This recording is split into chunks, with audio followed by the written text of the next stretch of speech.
It's very helpful for people to hear that they should make themselves competent and dangerous and take their proper place in the world. Competent and dangerous? Why dangerous? Because it's the alternative to being weak. And weak is not good. The people who shoot up the high schools, they're weak. They're weak. How is it good to be dangerous? Because it makes you formidable.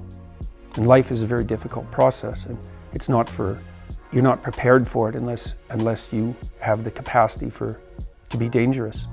That doesn't mean that you should be cruel. It doesn't mean any of that. There's a statement in the New Testament, the meek shall inherit the earth. But the meek isn't well translated. It means something more like those who have swords and know how to use them but keep them sheathed will inherit the world. That's a way better way of thinking about it. You have to be powerful and formidable and then peaceful, in that order, right?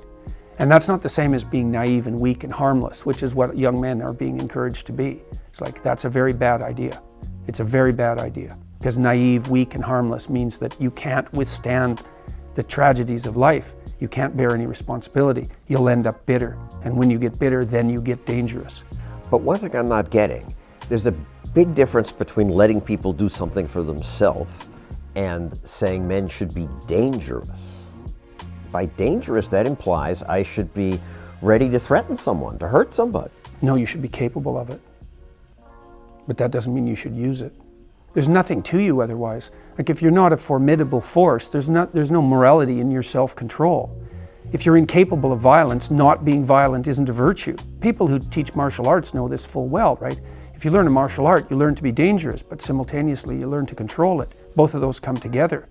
And the combination of that capacity for danger and the capacity for control is what brings about the virtue. Otherwise you confuse weakness with moral virtue. I'm harmless, therefore I'm good. It's like, no, that isn't how it works. That isn't how it works at all. If you're harmless, you're just weak. And if you're weak, you're not going to be good. You can't be, because it takes strength to be good. It's very difficult to be good. Critics, your female critics, say, you men are already stronger than we. You abuse us, and you're encouraging that. No, well, that's definitely not the case. I mean, I've had tens of thousands of people write me now and say that, they've taken my message to heart. They were nihilistic or addicted or aimless or having trouble in their relationships or not moving forward with their partners, their wives or girlfriends.